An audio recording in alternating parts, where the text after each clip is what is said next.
Hi everyone, this is our channel, Around My Story. Please like, share and subscribe.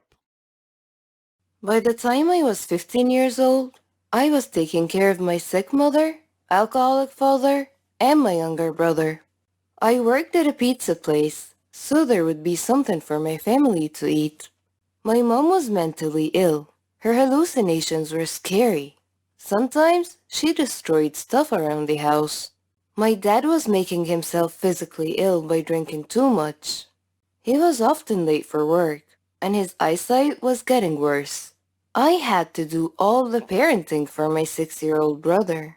I would lie awake at night, and when I finally fell asleep, I had nightmares about my dad dying, or even my brother being taken away. To deal with the stress, I started doing things like my dad in the fall of my freshman year of high school. It made all the muscles in my body relax. I welcomed the numbness, but my father did not make it look good. And so I stopped and tried a different drug instead. One day in the spring of my freshman year, my friend offered me a pill.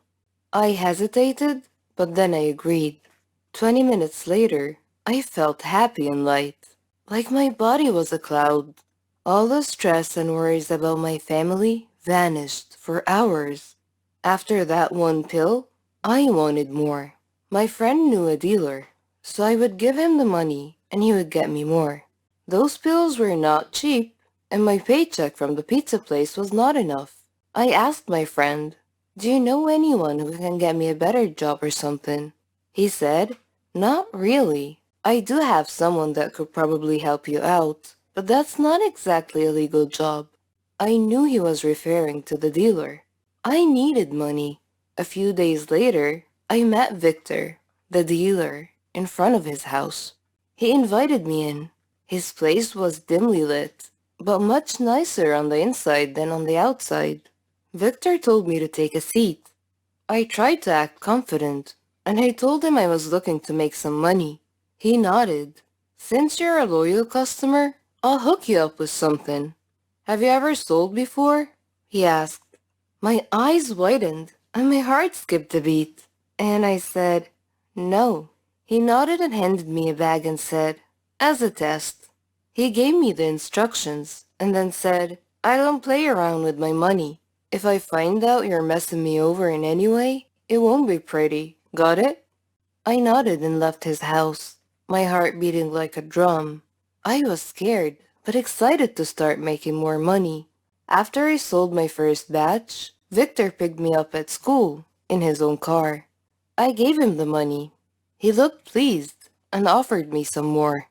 Soon, I was bringing Victor money he himself couldn't even make. Now I could buy things for myself. Being high allowed me to take care of my family without feeling overwhelmed or anxious. When I was sober, I couldn't stop worrying about all the things that could happen to my dad, my mom, or even my brother. But after I took a pill, I floated over above my own troubles, and my mind went blank. The pills even helped me escape the nightmares. Soon, I needed a pill every few hours. If I didn't take one, I experienced pain throughout my whole body and severe headaches. In my junior year of high school, some of my childhood friends started to worry about my suspicious attitude. On the outside, I was smiling and reassuring my friends. On the inside, I felt ashamed. Was I really going to be like my dad and destroy myself like that? My parents didn't even notice or care about what I did, even if I popped the pill right in front of them. One day, I blacked out at home. I woke up covered in vomit on my bedroom floor. My mother walked into the room and looked down on me. She didn't say a word.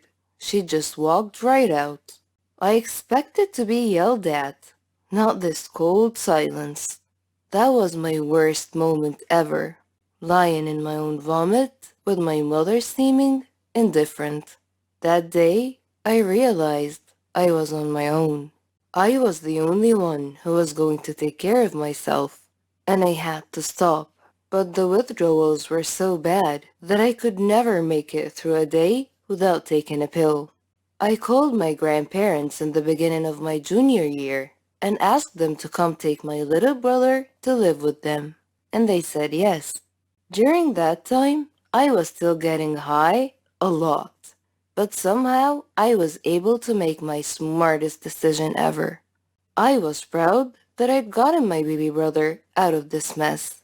At the beginning of my senior year, I was still working at the pizza place and still dealing for Victor. My dad was ill, and my mom was disconnected from reality. One night, about a year after my brother left, clarity came as I lay in silence in my room. I was graduating high school next semester, and I had to face the future. My grandparents were old. What would happen to my brother once they're gone? What would happen to me if I kept on popping those pills? Only I could change my life. I knew I was an addict, and the first step to getting sober was admitting that to myself. I thought about all the stupid decisions I'd made. I could have just stayed away. Even now, 3 years later, that shame ticks me sometimes and reminds me that I never want to go back.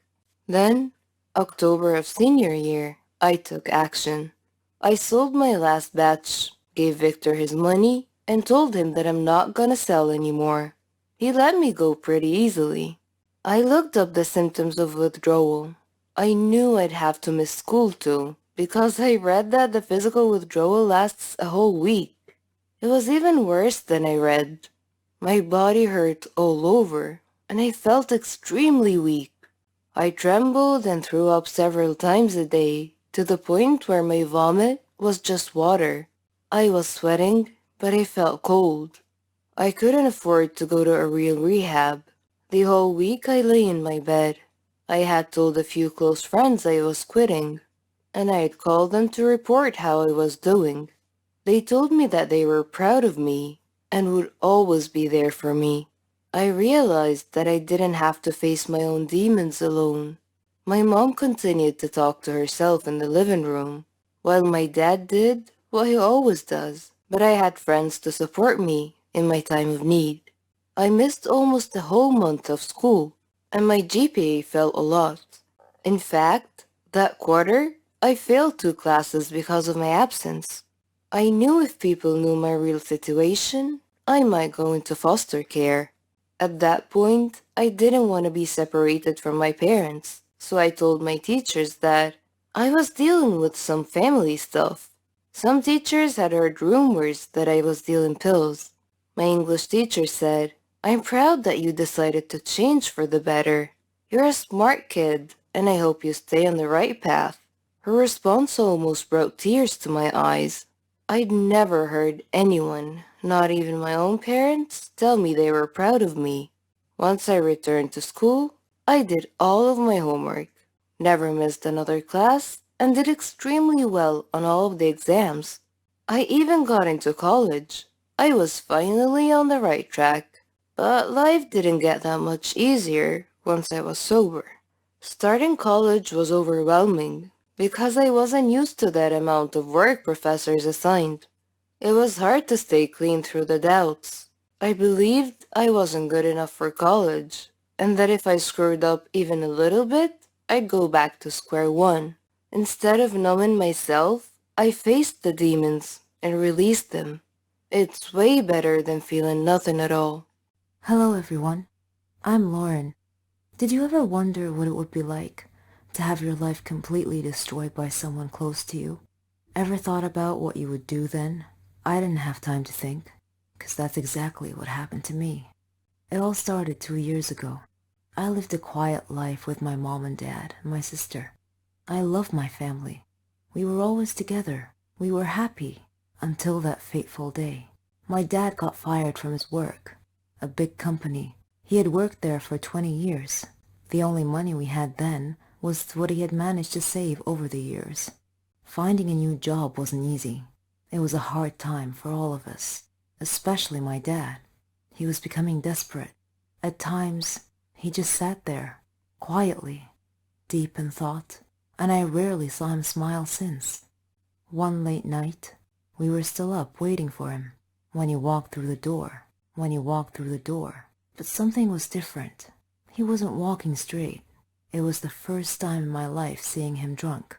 I decided to take matters in my own hand. I started job hunting. I was lucky enough to find something suitable at a startup company. The pay was good enough, and the more I worked, the more I earned. I was trying my best to get our life back. I was giving it all I've got. My dad started asking me for money. I was more than happy to give him what he needed. I didn't even ask what it was for. Then he started asking for more. He came late almost every night, and he was never awake in the morning. It seemed like we hadn't talked together for ages.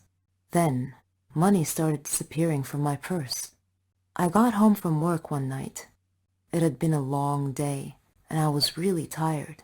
I put my bag in my room, and I went to the kitchen to find something to eat. I made myself a sandwich, then took it back to my room. But when I got to the door, I saw a shadow moving inside. I thought everyone was asleep, so I opened the door slightly and looked inside. I couldn't believe what I saw. My dad was standing over my bag, and my wallet was in his hand. He found no money in it, so he threw it on the bed and started going through my purse. At that moment, my mom came down the stairs. She had my dad's shirt in her hands and a small pack of white powder. I looked at her face. Her eyes were filled with tears. I tried to speak, but found nothing to say. My dad came out of my room. He saw us standing there.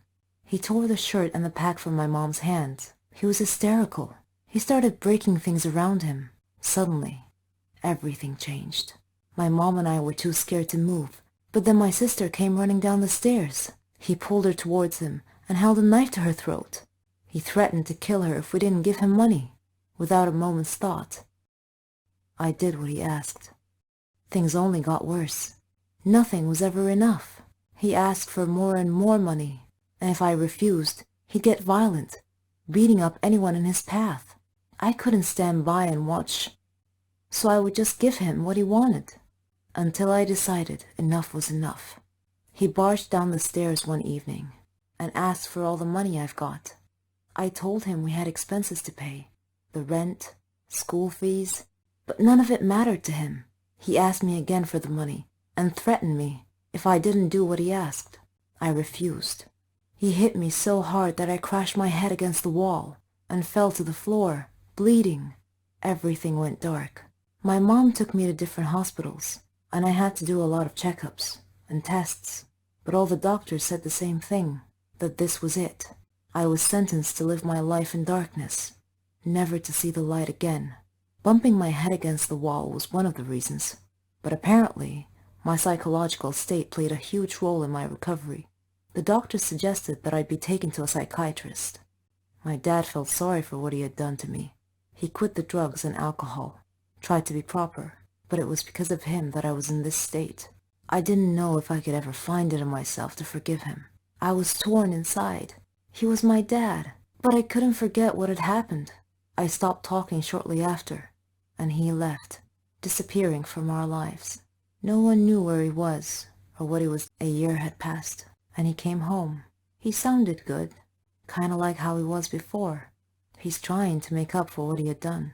But to me, nothing he does makes a difference anymore. Kind of like how he was before. He's trying to make up for what he had done. But to me, nothing he does makes a difference anymore. I'm still in the dark. That's something I'm gonna have to